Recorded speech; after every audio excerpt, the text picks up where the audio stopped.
Bismillahirrahmanirrahim. Halo, assalamualaikum warahmatullahi wabarakatuh. Halo teman-teman semuanya, halo guys, dimanapun kalian berada.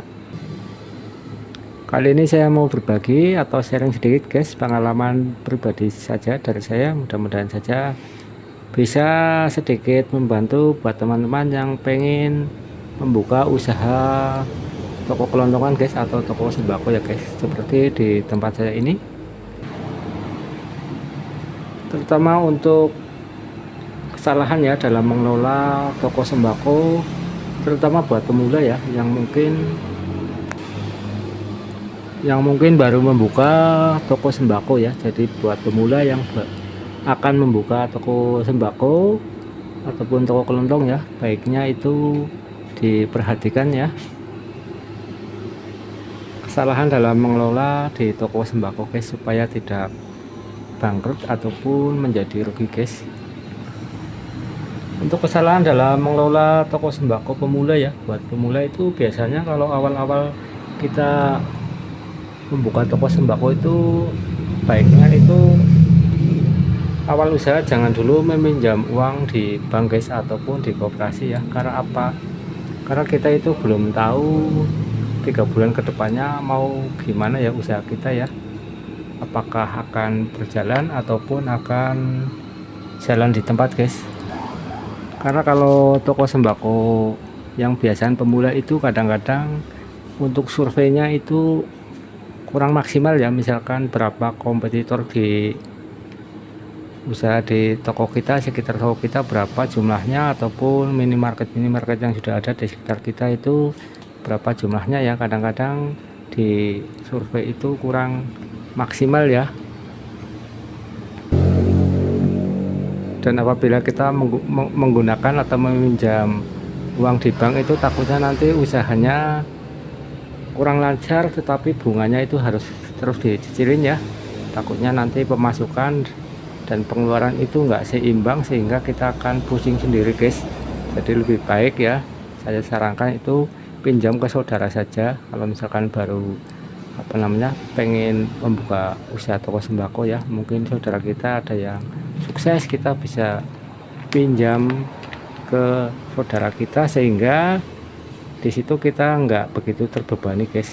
Jadi misalkan toko stagnan ya, atau belum laku selama 3 bulan, itu kita masih bisa bernafas dan juga tidak terasa dikejar-kejar guys. Itu pengalaman pribadi saja dari saya ya. Mungkin teman-teman punya pengalaman lain, silahkan tulis di kolom komentar guys.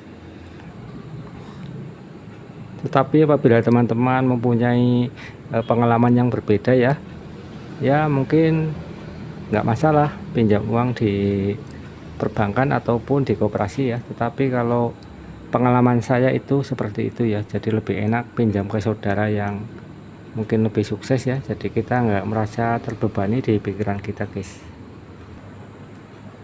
Terus kesalahan dalam mengelola toko sembako pemula itu biasanya yang kedua itu beli barang terlalu banyak guys. Jadi belinya itu saking semangatnya ya, saking senangnya karena baru buka usaha toko sembako, itu biasanya melihat kompetitor kita seberapa lengkapnya, sehingga kita meniru ya, atau copy paste dari mereka. Kita beli macam-macam ya, banyak tipe ukuran, yang gede, yang kecil, yang dan lain-lain. Tetapi di kebutuhan di lingkungan kita itu mungkin yang dibutuhkan yang kecil-kecil ya. Misalkan pempes ya, kita yang paling kecil es itu kita juga belinya terlalu banyak ya, kebanyakan, sehingga banyak modal yang tidak bisa berputar guys.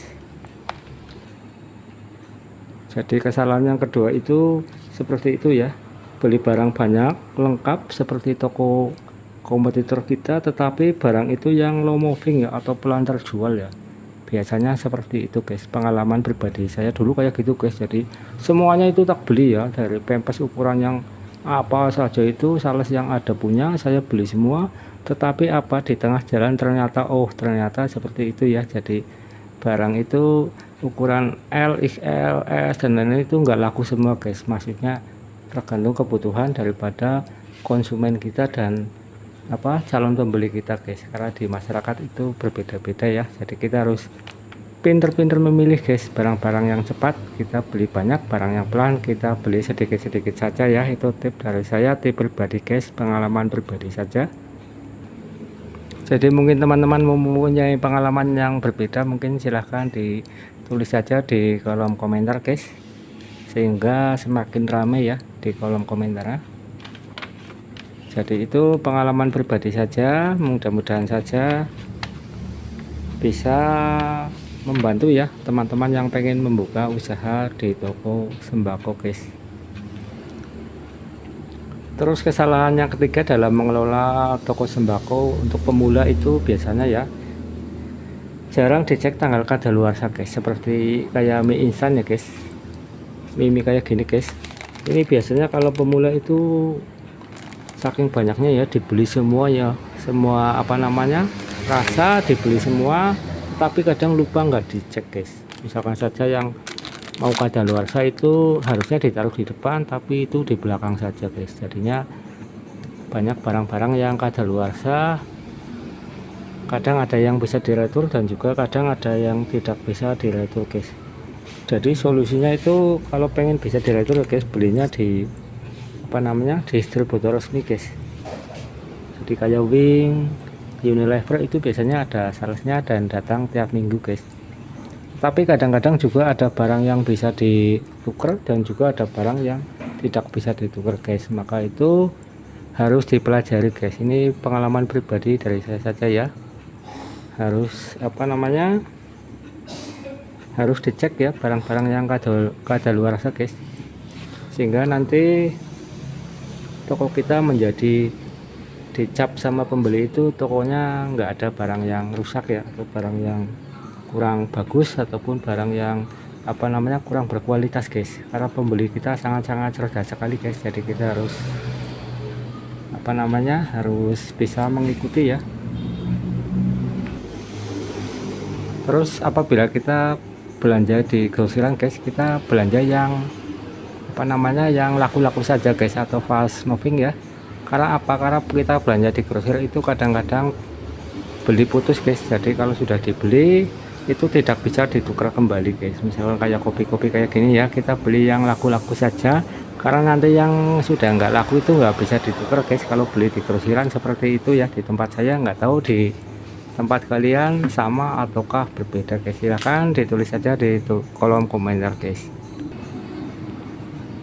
Juga apabila kita beli di grosiran itu, apabila kita sudah sampai di rumah atau di toko kita itu, jangan lupa untuk dicek tanggal kadaluarsanya ya. Karena kadang barang di grosiran itu juga di sana itu kadang ada yang stok lama dikasihkan ke kita, sehingga kita akan mendapatkan barang yang kurang berkualitas atau barang yang sudah atau hampir akan expired guys. Jadi kalau beli di grosiran juga, kalau sudah nyampe rumah atau nyampe dengan toko kalian itu dibuka terus dicek ya.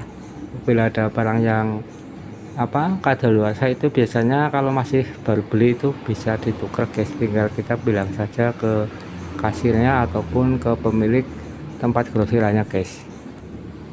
Terus kesalahan dalam mengelola toko sembako pemula itu biasanya yang keempat itu, kadang pengelola atau pemilik toko sembako itu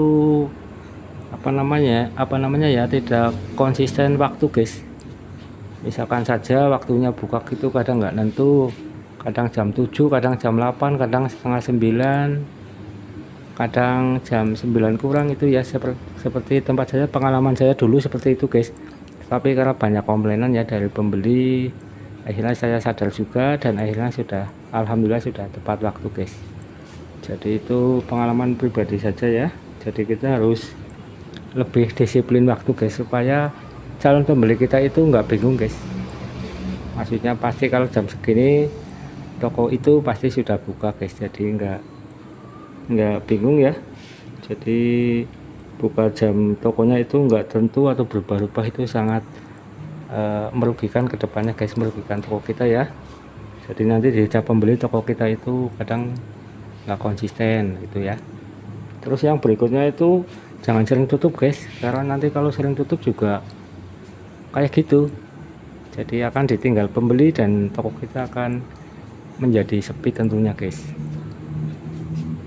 Terus yang selanjutnya itu kita kalau misalkan tutup guys, itu harus dijadwal ya, misalkan minggu keempat tutup gitu ya. Jadi selalu minggu keempat guys tutupnya, apalagi kalau sering tutup itu pasti akan ditinggal pembeli guys. Jadi harus diperhatikan ya buat toko-toko baru ya. Saya sekedar berbagi saja, sharing saja, mudah-mudahan saja bisa bermanfaat ya.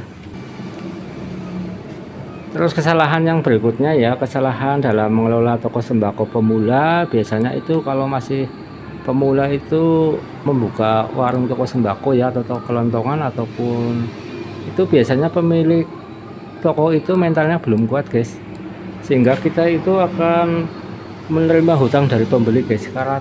Karena pengalaman saya, hutang itu akan malah menjadi ribet dan juga menjadi beban guys, beban pikiran juga beban moral ya, karena kadang-kadang menimbulkan masalah baru jadinya guys.